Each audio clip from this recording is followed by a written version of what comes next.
안녕하세요. 작가 유수진입니다. 지난 8년간 제가 에세이를 쓴 건 세상에 태어나서 잘한 일 중에 5손가락 안에 꼽는 일입니다. 약 8년 전 퇴근하고 집에 돌아와 문득 브런치나 해볼까 라고 생각했던 것을 시작으로 어느덧 8년차 작가가 되었습니다. 출간 작가, 브런치 상위 1% 작가 등의 결실을 프로필에 내세우고는 했지만 지난 8년을 되돌아보았을 때 스스로 가장 칭찬하고 싶은 점은 8년이라는 시간 속에 묻힐 뻔한 인생의 특별한 순간들과 소중한 기억들을 에세이라는 형태로 기록해 두었다는 것입니다. 많은 사람들이 물었습니다. 제 일상은 너무 평범하고 재미없는데 에세이로 만들 수 있을까요? 저 역시 매일 집과 회사만 왔다 갔다 하는 직장인이기 때문에 그 질문이 어떤 뜻인지 잘 알고 있어요. 하지만 8년간 제가 에세이 작가로서 3권의 책을 썼다는 건 누구나 지극히 평범한 일상을 에세이로 만들 수 있다는 뜻이기도 합니다. 중요한 건 평범한 일상이 아닌 평범한 일상을 어떻게 특별하게 만들어내느냐입니다. 저는 꼭 가고 싶었던 회사에서 오퍼레터를 받은 에피소드를 에세이로 만든 적이 있어요. 취업, 이직은 대한민국 모든 직장인들이 경험하는 흔한 일이지만 이 에세이는 6만 6천 명이 읽은 작품이 되었습니다. 그 이유가 뭘까요?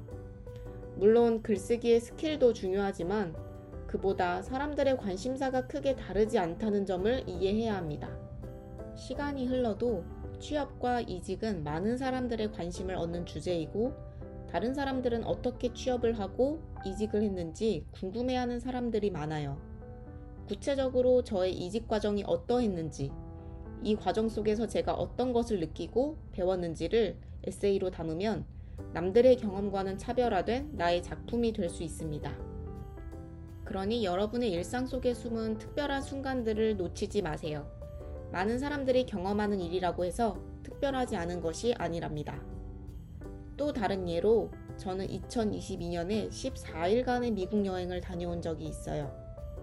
여행도 취업만큼이나 너무나 흔한 주제이지만 저는 이 미국 여행기를 6편의 에세이로 만들어냈습니다.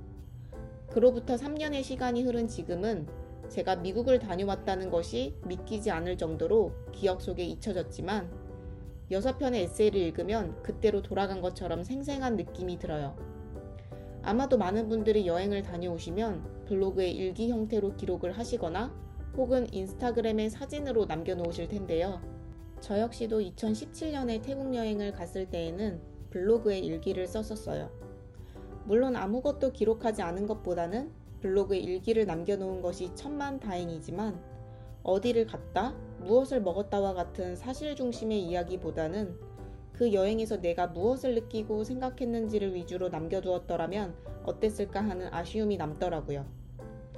32살에 처음으로 독립했을 때, 출판사에서 첫 책 출간 제안을 받았을 때, 울산에서 북토크를 열었을 때 등 모두 인생에서 꽤 기억에 남을 만한 순간들이지만 기록해두지 않았다면 그런 일이 있었는지조차 잊고 살았을 거예요.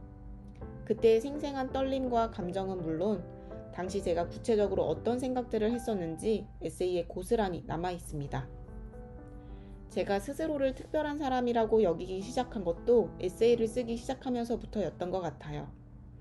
에세이 한 편을 쓰려면 에세이를 쓰는 사람은 나에 대한 생각을 수백, 수천 번을 해야 하거든요. 내가 어떤 사람이고 어떤 일을 했는지 여러 번 복기를 하다 보면 내가 해낸 일의 성과와 상관없이 자신감이 차올라요. 내가 나를 잘 안다는 생각에서 비롯된 자신감이겠죠. 글 쓰는 사람으로서 저는 브런치가 친정집 같은 느낌이 들어요. 새로 출시한 기능들에 대한 부정적인 의견이 있어도 그럼에도 불구하고 저는 사람들에게 항상 브런치에 글을 쓸 것을 추천해 왔습니다. 미우나 고우나 에세이를 쓰기에 가장 좋은 플랫폼이고 평범한 직장인이었던 저를 작가로도 만들어준 플랫폼이니까요. 브런치와 인연이 참 신기한 게 지난 10월 서촌에 갔다가 우연히 브런치 10주년 전시를 보게 됐습니다. 브런치 10주년 전시가 진행된다는 건 알고 있었지만 서촌에서 열리는 거는 몰랐거든요. 전시장에는 브런치 공모전에서 수상한 작품들도 전시되어 있었고 직접 글을 써볼 수 있는 활동 공간도 마련되어 있었는데요. 정말 많은 분들이 책상에 앉아 진지하게 글을 쓰고 계신 모습이 인상 깊었습니다. 결혼정보회사 듀오의 광고 문구 중에 이런 문구가 있는데요. 해를 넘기면 나이만 늘어가지 않는다. 1주년, 2주년, 3주년 함께라는 시간이 쌓여간다. 이 문구처럼 저 역시도 에세이를 쓰지 않았다면 어제와 똑같이 흘러가 버렸을 하루하루가 작품처럼 쌓이고 있습니다. 에세이를 쓰면 좋은 점이 무엇이냐고 물으신다면 밤을 새워 이야기해도 모자라겠지만 단 하나를 꼽는다면 내 하루가 글이 되고 그 글이 작품이 된다는 것입니다. 에세이를 씀으로써 작품 같은 인생을 살고 있으니 이것도 꽤 멋진 인생이죠.